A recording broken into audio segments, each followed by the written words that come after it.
volume calorimetry. That's the volume calorimetry.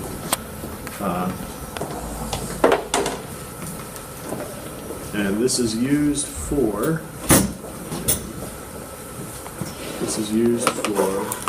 calorimetry, or the measuring of heat that takes place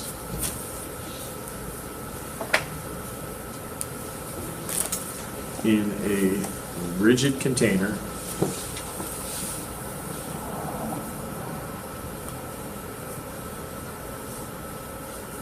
where there is no change in volume.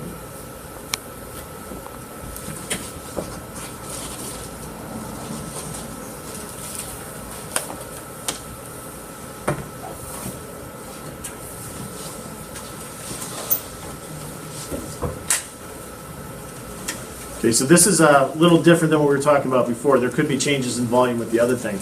This is more like that example that we were talking yesterday about how you build a calorimeter. It's kind of like a cooler, and it's surrounded by a jacket of water, and you heat something up inside that container. That releases heat. That heat heats up the water, and then you can tell the temperature or the heat by how much the water temperature changed, okay? Sorry. Okay, so big long example here. Let's see. A 0.50 gram fatty substance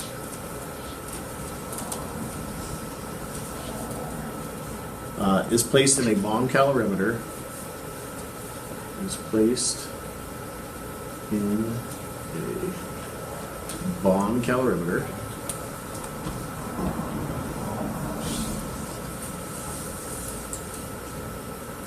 That has a heat capacity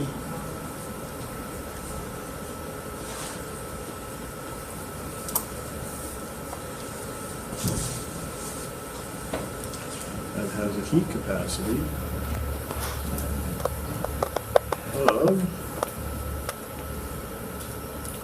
1,500 joules per degree Celsius.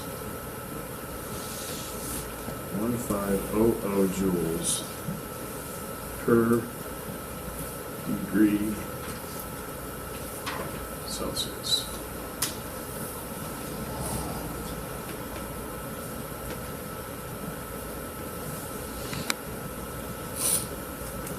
Hey, how you doing, Peter?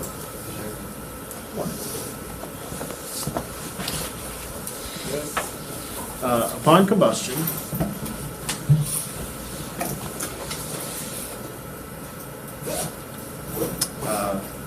the calorimeter goes up, or I should say, the temperature of the calorimeter.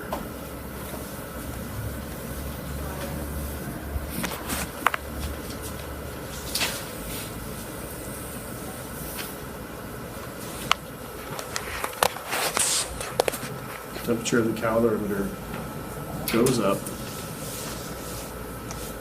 by 12.5 degrees C.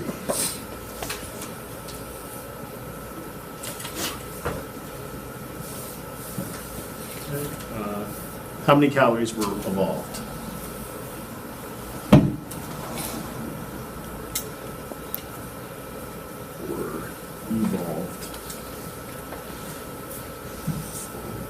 Per gram.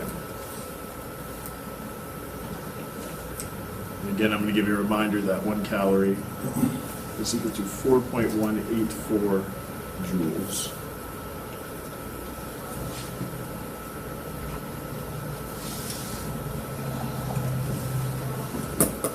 Okay, so that's a lot of stuff there, okay?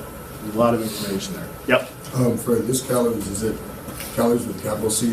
We're always going to be talking little c. Okay. Yep. If in this class, if I'm going to say kilocalorie, I'm going to say kilocalorie. Okay. So again, it's just the confusions with the food label. That's the thing that's wrong. Okay, now this is just a matter of conversions, okay? So if you think about this, what I want to get at the end is calories per gram. And Gary, you're falling asleep again. You all right, Gary? Did you see the dude on Jeopardy yesterday? The Asian dude named Gary, he won. He's in pretty good shape dude too. Mind me.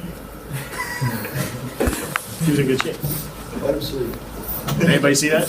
Anybody watch? No? Hello.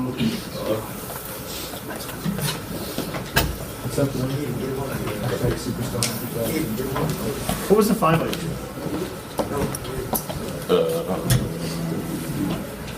I don't know what the. What'd you beat it by? I think 11. 11, okay, yeah. 'Cause I was looking at it like, I think first quarter into second quarter, and then I got distracted. Okay, so this is a bunch of just conversions, okay? So, one thing to keep in mind is I want to get to calories per gram, okay? The question's asking me calories per gram, right? Now think about this. I already have one of those things. What do I have? Grams. So I'm going to start out with over here with putting the 0.50 grams on the bottom. Now, the only other things I've got are temperature and the heat capacity of the device.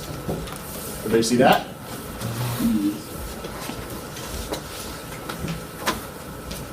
Temperature and heat capacity of the device. Okay. All right. So, heat capacity. See this 1,500 joules. Oops, let me do this way. Does everybody see this 1,500 joules per degree Celsius? That would let me convert Celsius into joules, and joules could be then turned into calories. So you see how we're just drawing a path out here? So what I'm going to say is that this thing changed 12.5 degrees C per half gram. And I'm going to get rid of degrees Celsius and go to joules, because this is 1,500 joules per 1 degree C. And now degree C is gone. And then I'm going to get rid of joules and go to calories, because 1 calorie is 4.184 joules. And when I work all that out, I'm going to come out to calories per gram. And when I do all that work, I get 8.96 calories per gram. By the way, I don't know, I think I mentioned this yesterday, but maybe not. If you remember from your biology class, okay, carbohydrates, okay, and proteins have about 4 calories per gram. How much do fats have? 8. 8 to 9, yeah. It's about 8 or 9. So there you go. Do something that just kind of made the numbers work out. Good? So we put grams on the bottom, but we need the grams to stay on the bottom, so we can just put it there so it wouldn't cancel. Yep. So when I did this problem, what I thought about where am I headed, and then I figured out about how I could get there. That's all we did? That's all it was. Yep. Just a bunch of conversions. So would like a super big person burn hotter than like someone who's average? Well, you don't burn hotter because you have a very much similar body temperature, okay? But you're going to release more heat. Now, okay, another thing to think about too is you're going to produce more heat. But here's another problem too. You notice heavy people sweat quicker, right? Why? Because they have an insulator. What's that? They have an insulator. Not so much because of the insulator. Because, like, the heavy people have that apartment working, so it's higher body temperatures. Kinda. It has to do with surface area, okay? If you're a real little creature, okay, if you're like a mouse or you're a little baby or something like that, you have a lot of volume compared to your surface area. And so those things tend to get cold really, really quickly. So if you ever notice like little creatures, they move around, they eat a lot, their hearts beat very, very fast, and that's because they lose heat very quickly. But if you're a big animal, say you're like an elephant, okay, elephants don't radiate heat off too quickly because they got a lot of volume for a smaller surface area. Think about it like this. When something gets bigger, surface area grows with the square, right? Length times width. Okay, things are going to get squared. But as things grow by volume, they're going in 3 dimensions. They're growing by the cube.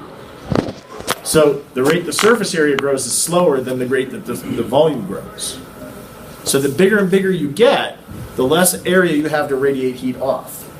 Okay?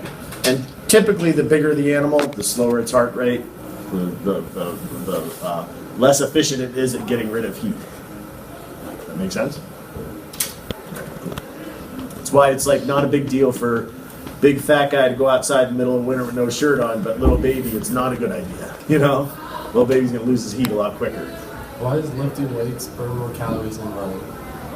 I don't know that that is necessarily true. I'd be honest with you, I don't know that.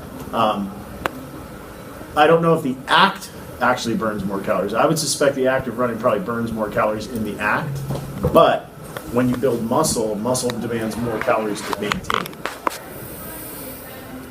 So it might be that you're burning more calories because you have more muscle mass. You see what I'm saying? But I think it's just like if you said, I'm just going to go have a workout, just randomly say I'm going to go work out and I'm going to lift or I'm going to run, I bet you more calories are burned running. But then again, I'm not building up the muscles to the extent I would be if I have a prolonged lifting program. Okay. All right, so let's look at some homework here.